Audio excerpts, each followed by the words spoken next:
Shani, welcome back. I don't know why I did that, but I am in my office today and I'm trying filming on my phone to see how that is when I'm in the office.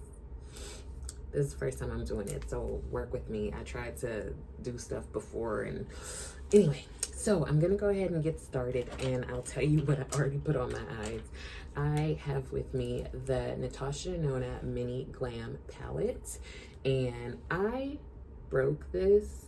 I mean, I didn't do it. I think it fell behind a bookcase, and that's what happened. I had nothing to do with that. So I started by going in with this shade here and then used that matte, and I am using my my Makeup Forever Foundation Compact just for the mirror. I'm going to go ahead and kind of touch things up since you didn't see any of this. So I'm going in with the matte, and this is on a, what brush is this? Oh, this is a Terra Moon's brush. So, so I was reading the news and I came across a couple of stories that really piqued my interest. The first one is David Rush. And let me tell you about David. I think he's from the Midwest, most likely. Hey, I went to PhD school in the Midwest, okay? So, even though I'm from California, yes. Okay, whatever. Now, David, I believe, is the world record holder. Like, he has the most Guinness World Records completed. Done. And his most recent one he did with his wife. And first of all, okay, I'm gonna tell you what it is, but first I have to give you some context. The previous record, he says it was 57 seconds, but in my research, it was 56. I don't know. I ain't tried to break it. But this record is for hanging up 10 items in the closet fastest. I don't know how you say it. So he said that the previous record was 57, but I found something that said the previous record was 56 seconds, like not even a minute, 56 seconds. And that was set by a father-son duo. Anyway, so cut to David. He has like a blog and he has like a little YouTube channel. So go ahead and type in David Rush, Guinness World Records, and you'll see it. So you see like little clips of him and his wife practicing, right? Because you gotta practice. You gotta like get it together. What's your strategy? Like all that good stuff. What's the text? Sorry. Anyway.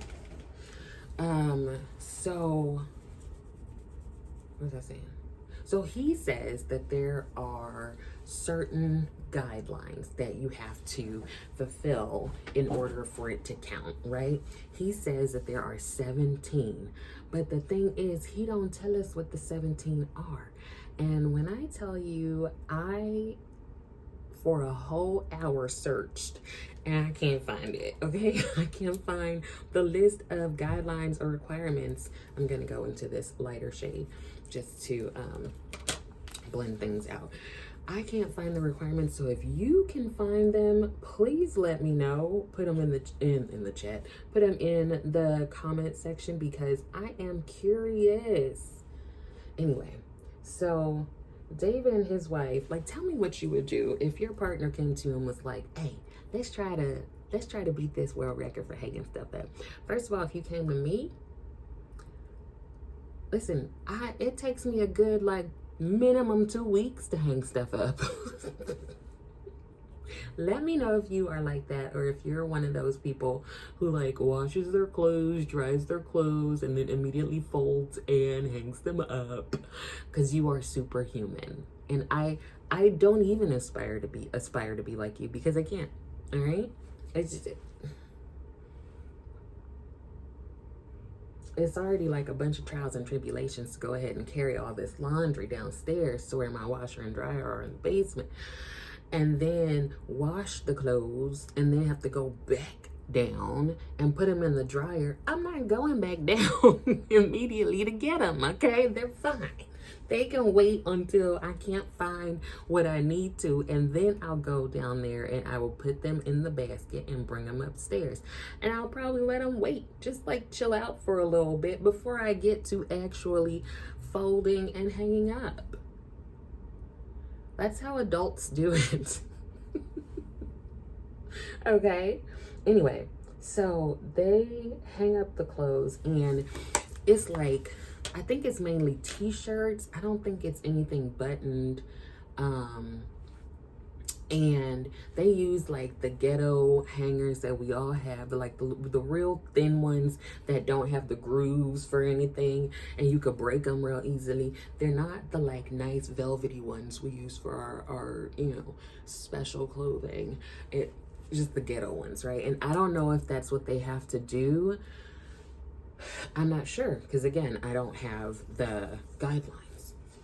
David and his wife did it in 51 seconds. So in less than a minute, 51 seconds,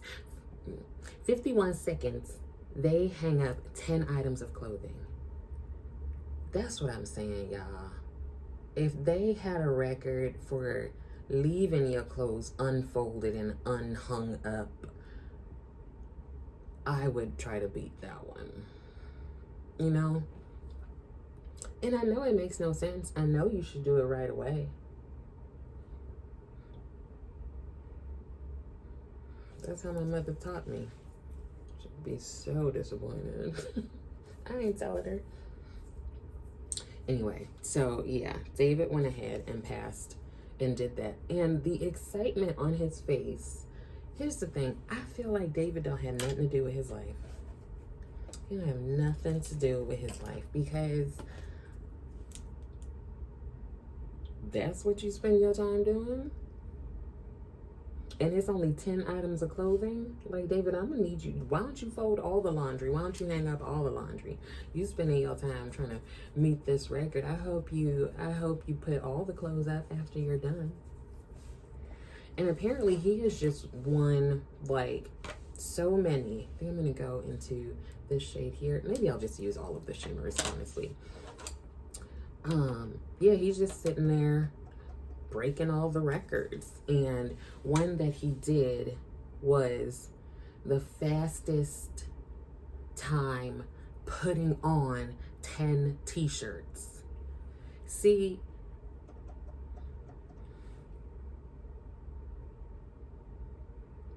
how do people even decide what they're gonna do? How do you decide this is the record I'm gonna break? Because I feel like I would pick a foolish one. Just like that guy that I talked about like a week ago, where he walked up and down his stairs in his house for 22 hours to meet the requirement of walking the distance and height and everything of Mount Everest. Why not just go to Mount Everest?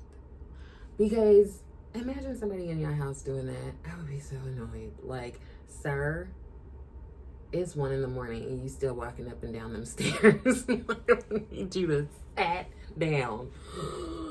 Anyway, so I just thought that was interesting about Mr. Rush. I just feel, ain't no way he got a job besides doing this. And he has a little website. Listen, I went into figuring out Mr. Rush and his life.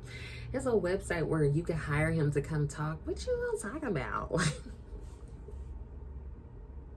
What you gonna say, David? Like, could you imagine? He probably gets hired by corporations for like team building exercises. I'm like, girl, David, do you have anything to do? I mean, what you could do is like make a business out of this and have people hire you to come in and put their laundry up. I would potentially pay for that. Anyway, let me know what you think about Mr. David and his Guinness World Record job breaking thing? And is there a world record that you have broken? Because that would make you famous, in my opinion, or one that you would try. Okay, I think this is the eyeshadow it's going to happen for today. And let me get like my foundation and everything, and I will come right back. Okay, I'm going to go in with my Fenty Beauty primer, mainly because it's like almost done. I don't know why I just haven't finished it up. Anyway, do y'all remember Doogie Howser? Remember Doogie Howser? It was Neil Patrick Harris, and he played this little like genius that became a physician, a doctor. You know, it came to mind because of this other story I'm gonna tell you. But first, do you remember the premise of Doogie? It was that he was just like a child prodigy. Now, I looked it up. Let me go back because I was looking it up. I didn't remember that Doogie survived like cancer twice, pediatric leukemia. And so that contributed to his desire to go into medicine. Makes perfect sense. I went into psychology because I was like, first of all, lots of us are a little crazy. And I feel like I would have benefited from having someone to talk to.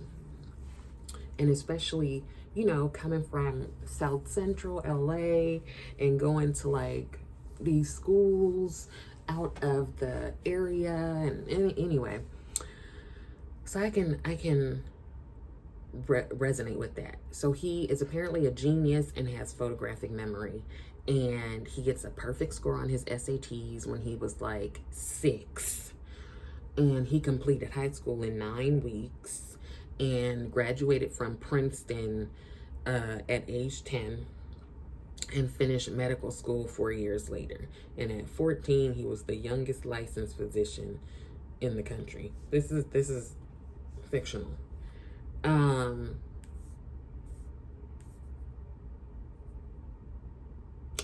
Apparently he was taking like his field test, the driving test for getting his license, and he saw someone in need, so he like stops the test and he goes and like helps the person, like gives them medical attention. I'm gonna go in with the Sephora Best Skin Ever foundation in the shade 59N. This is one of my favorite foundations. So I leave it here in my office. Anyway, so I remember I used to watch Doogie, and remember he had a friend, Vinny or whatever, and Vinny would like climb through Doogie's window and they would chill out or whatever, and Vinny was like a regular kid. Now, let me tell you this story and then I'll come back and touch on Dr. Hauser. There is a story that I read the other day about a 17-year-old girl who passed the California bar. Now, somehow or another, I feel like California has the more stringent like licensing things for so many different professions. Like if you pass whatever California test, you good to go. Child, them tests don't be easy. Licensing exams, okay? Anyway, so read the story, and 17-year-old girl passed the California bar. And then I was surprised to see that her brother had also passed the bar at 17, but the young woman passed it at the age of 17 years and 8 months, and the brother passed it at the age of 17 years and 11 months. And my first reaction was like, that is classic little sister behavior, and it's definitely something I would do. But then as I started to think about it, because you know, you hear all these stories about 11-year-old graduates college, blah, blah, blah. Just like Doogie, talking about he did, how you do high school in 9 weeks and, no, I'm sorry, yeah, high school in 9 weeks, graduate from Princeton at 10, and finish medical school at 14. Then you got to get your license. So you have to take your licensing exam. And when I tell you those licensing exams are not easy, child. Because if you're a licensed psychologist, obviously you have to take the licensing exam. It's a trial. It's a trial. Trial and tribulations. But then thinking of homegirl who passes the bar at 17. Now this is real life. And her brother who passed the bar at 17. I was like, you know what? I don't think I want to go to any sort of child prodigy or genius or whatever that's in one of these professions, because your brain hasn't even finished developing. Okay, I'm not rolling in here and I don't know, maybe that's me being silly, but like, he only had Vinny as a friend because Vinny lived next door. Could you imagine a 10-year-old going to Princeton and then you go to med school and finish in 4 years? Some of that stuff don't make no sense. Do you have any like social intelligence? Do you know how to interact with people? Wait, talking about fake doogie. But back to the 17-year-old lawyers. Like, I'm gonna need you to law clerk with a judge for a good 10 years. That's what I need you to do. Don't even try to practice, because first of all, did you pass all your other classes? Did you pass English? Did you do organic chemistry? Like, this is what I need to know. Wait, I guess you don't need organic chemistry for the bar, but whatever. You know what I mean? I'm like mixing up Doogie and these actual real children. I just, would you, and it's not even like that. Yeah, I would appreciate if you had experience. Well, I know that when you're in training and stuff, like you have to be an intern. Like I was an intern and some people were like, I don't want to work with an intern. I'm like, okay, but you have to be in training, right? You have to like get this training so that you can be on your own. I have these old Marc Jacobs concealers. I'm really waiting for them to come back. Marc Jacobs, the beauty brand or whatever. So you do have to be an intern or in training or whatever. You have to be like shadowed and things like that. So I feel like there is a training aspect that I kind of understand because I had to do it. And what I will say is the research shows, at least for therapists, the younger ones, well, younger ones are kind of intense now, but like younger licensed, I guess, folks are more on top of it than those of us who have been licensed for like, how long have I been? 15 years. And it's just like, yeah, ethics. You know what I mean? So like, it may be that they are still following rules. But I don't think if somebody came in and you, not only do you look like a child, because some people who are adults look younger. Not only do you look like a child, but how old are you? Like,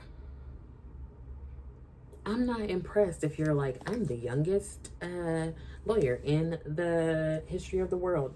Okay, good job. I don't know. No.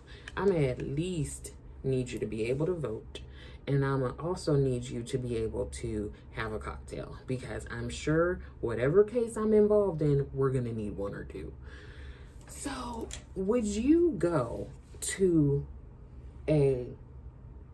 what's the age at which your doctor needs to be and your lawyer needs to be?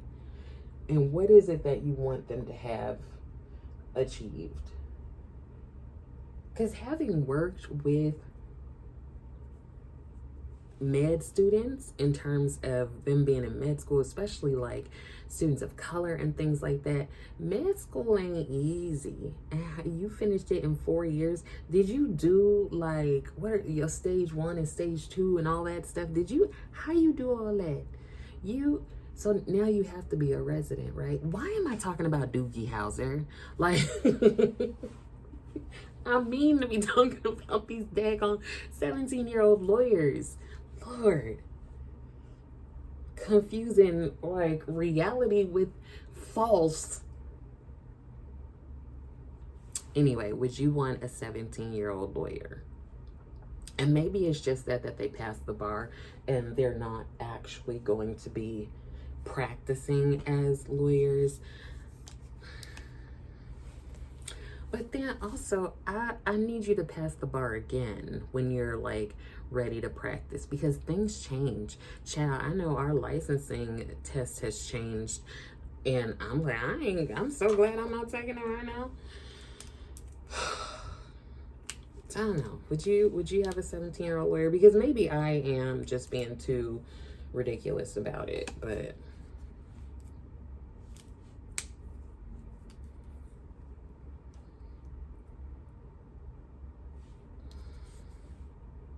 I don't think I am. I'll be right back. So I'm finishing everything off with some bronzer and blush. These are all face powders from Lethal Cosmetics. So they have ones that are highlighters, some that are blushes, some that are like bronzer contour. So just going into that. Now, let me finish everything up by telling you about Matilda. I kind of want to call her Mathilde. I'm going to call her Mathilde. I feel like, I don't know. Matilda Campbell. She is in, was she in New South Wales? I believe. NSW. That sounds like New South Wales. Matilda dropped her phone and it fell into a crevice. So Matilda went and was trying to get it. She was trying to get the phone and she got stuck. Her friends spent an hour trying to get her behind out and they couldn't. So they called 000, which is like our 911. They called 000 and it was on a Saturday. So these people had to come out on a Saturday to get this girl out from this boulder that she was stuck in. It took hours. It took hours.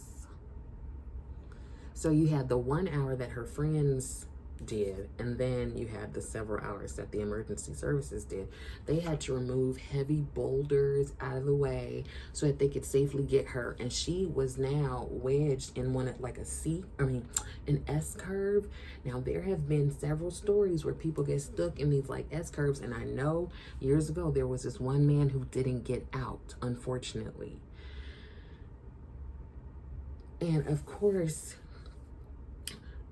this woman is in her early 20s, and we all do stupid stuff in our 20s, right? I don't know that I would do this. And apparently she only had minor bruises and scratches. She still didn't get her phone. That's why you have Apple Care or whatever it is, okay? Your phone is now lost. It's lost. And you, at the end of the day, you didn't even get the phone, Matilda. You didn't get it. But wait a minute. Matilda decides to, because she's in her 20s, take her behind on social media. She said, it's safe to say I'm the most accidental prone person ever. I'm okay. Just have some injuries I'm recovering from. No more rock exploration for me for a while. I want to give the biggest shout out to my friends and the team who worked so hard to get me out. I'm forever thankful, as most likely I would not be here today. I want to call her so many words. I want to call her so many words. Could you imagine being that child or your sibling or something? Like, don't say you related to me. Thankfully, your last name is Campbell, which is a very common name, but don't claim me. Don't say nothing. She just... You had all these people come out here to try to save your behind, and you ain't even get your phone. I don't think she realized how serious it was. She couldn't. But then I was thinking. Initially, I'm like, that's stupid. But, you know, I'm hearing the story on the back end. For a second, I was like, would I have tried that?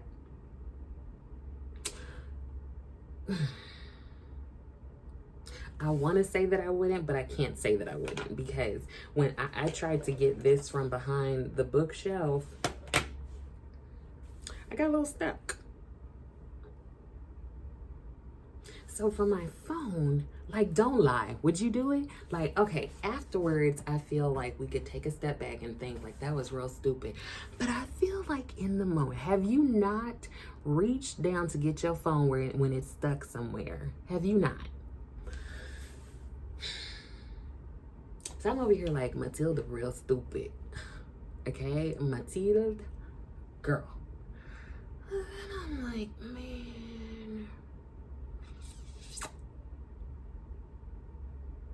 And I consider myself fairly intelligent, but I also am not at times. Like, if you've been here a while, you know that I love to get lost. I got lost in a building trying to get out of the elevator. Like, just, you know, things, right? If you want directions, don't ask me. I'm gonna have you all over the place, okay? So then I'm like, if I might have been like, oh, I think I could get it. Y'all, I'm stuck. I feel like I could see it happening. I feel like I could see it happening. So I have a little bit more empathy for Matilda, but I also don't think I would go on social media and tell anybody. But then in my 20s, maybe I would. Because, you know, they say early 20s. So, again, her brain has not developed. But also, those of us whose brains have been developed for quite some time, we do foolish stuff, too. So how dare us judge Matilda for sticking her hand down the thing to try to get her phone? Think about it that way. Okay, because I know a lot of us are always like, I would not do that. I'm the main one. But take a step back. Take a step back. Maybe some of you are also like, no, I wouldn't do it. Take a step back. You just paid all this money for this iPhone and it done dropped into this crevice. And you just think because you ain't learned any sort of thing about geology and stuff, you just think I could just stick my hand down here. Also, well, would you take that long as a friend before you called the emergency services?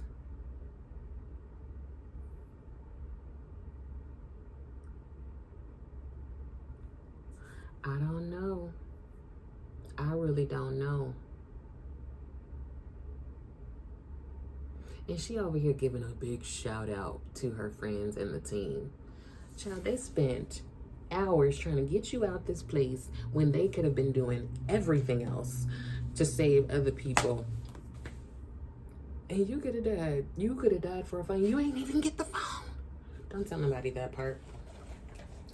Don't tell nobody that part, that you didn't get the phone. Don't say nothing about that, because if you had got the phone, maybe I'll be like, but we wouldn't be having this conversation if you had got the phone.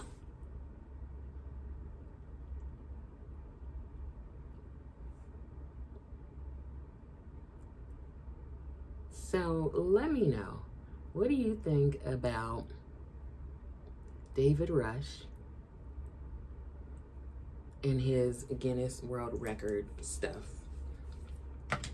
As his partner, would you participate in it? I mean, both y'all ain't got nothing to do with your lives.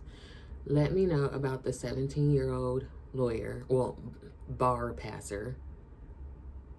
Let me know about Doogie if you went on that ride with me talking about him. And then let me know about Miss Campbell, who lost her phone in a boulder, tried to get it out, got stuck, had to call emergency services where they had to misplace, they had to move the boulders and stuff. And then you ain't even get the phone. But for her, think of it from an early 20s you. You know what though? Listen, two things. The 17-year-old, now I went straight from undergrad to PhD. So I was like 22. That's a baby. What they had me doing there? And I think I became a psychologist at 29.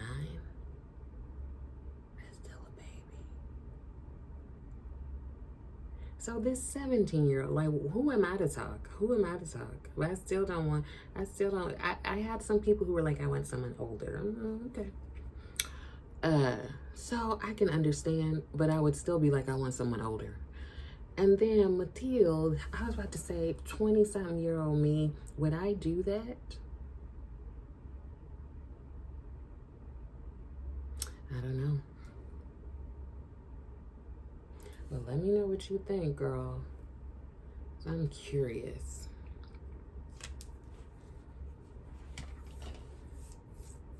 I'm just rocking the fro today.